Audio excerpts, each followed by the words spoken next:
What's up, everybody? I'm not outside today. I'm in my apartment. Hopefully, the lighting isn't too bad. Couldn't make it to my normal spot today. But today I want to talk about being and becoming. Classic philosophical debate. Way back in the day, pre-Socratic Greece. You know, the philosophers before Socrates, the pre-Socratics. One of them, named Heraclitus, who kind of seems to be my favorite of the pre-Socratics. Well, aside from Anaximander. But anyways, Heraclitus is famous for saying, nobody ever steps in the same river twice. Nobody ever steps in the same river twice. What does that mean? Think about it for a second. Well, it seems to mean that the river is never the same. Even if you step in the same river, it's never the exact same river. Even if you step in the same spot of the same river, it's never the same spot of the same river, because the water's always moving. The makeup of that river is never static. It's always dynamic. It's always changing. So Heraclitus was a big fan of, thinking that the only thing that does not change is change itself. Another pre-Socratic philosopher, and from what I've read, historians are not sure whether Heraclitus was responding to this guy, or if this guy was responding to Heraclitus, but his name was Parmenides, this other pre-Socratic philosopher, Parmenides. And Parmenides took the opposite take, and he says, what is has no beginning and never will be destroyed. It is whole, still, and without end. It neither was nor will be. It simply is, now, altogether, one and continuous. Continuous. Okay. Continuous seems to be similar to becoming, but either way, the classic kind of issue of being versus becoming.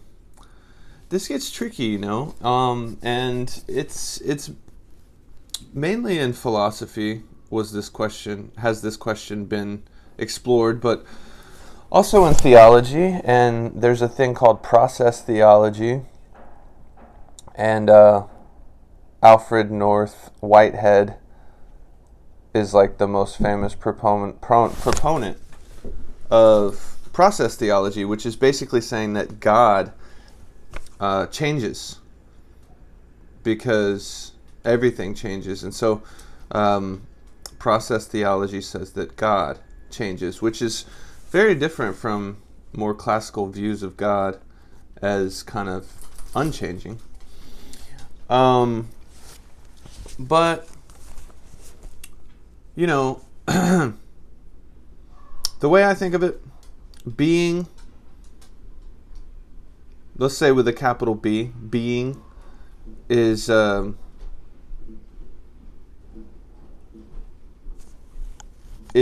unchanging, or at least, unchanging, constant, unconditioned.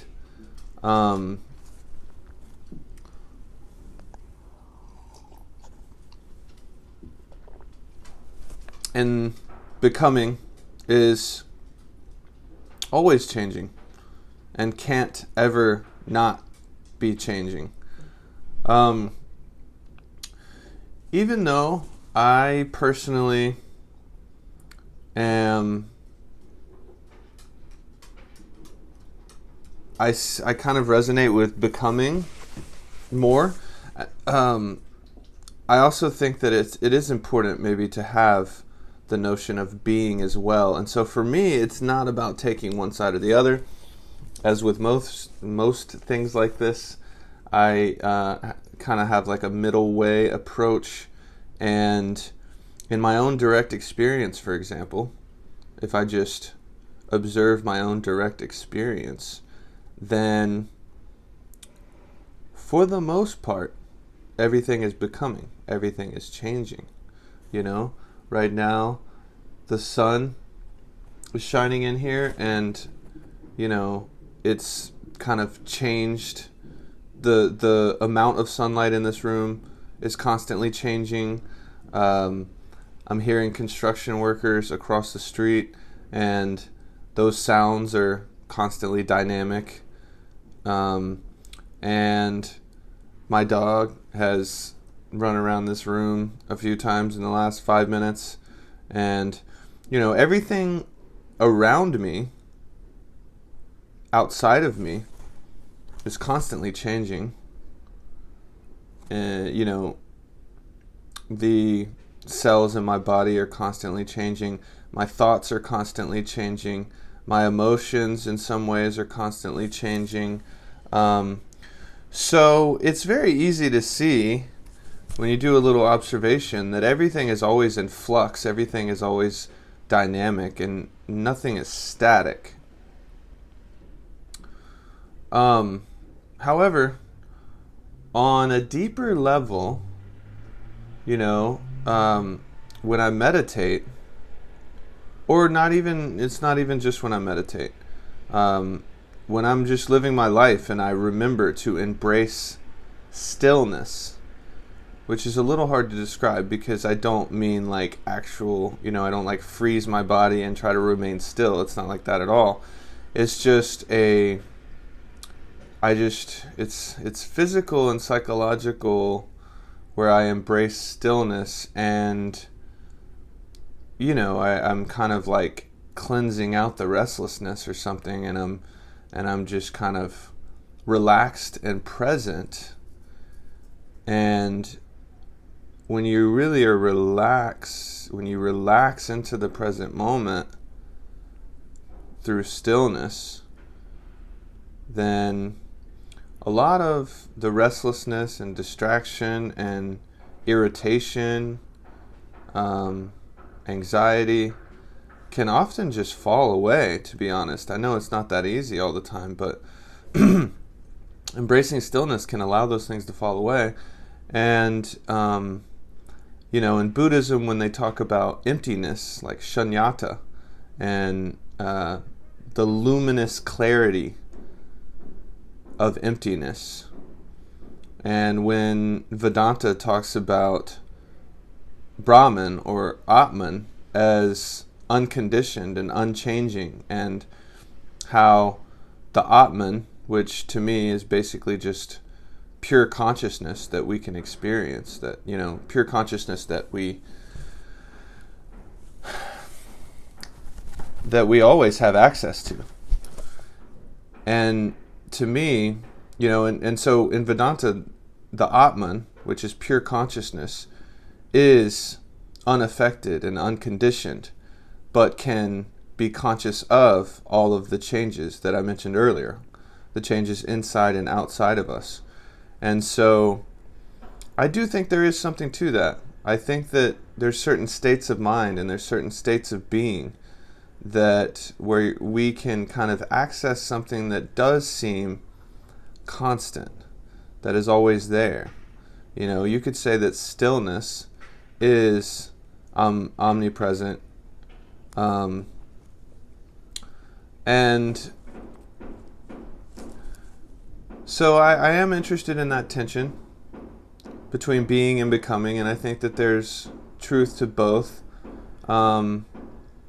And, even in Buddhism, which the first mark of reality, isn't that what it's called? I think something like that. The first mark of existence, maybe. The first mark of existence in Buddhism is impermanence. And so they really, that's a big part of the Buddhist teaching is how everything is impermanent. So, when we try to cling on to things as if they were permanent, that's what causes us suffering. I think there's a lot of truth to that, and there's a lot of liberation that comes from that.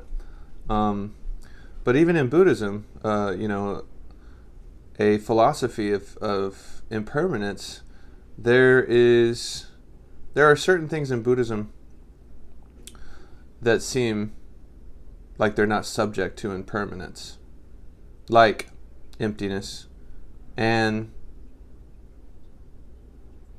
interdependence. So that's something to think about. And I think that's all I got today. There's a lot. Maybe I'll make a part 2. But that was just an introductory exploration of being versus becoming. Peace.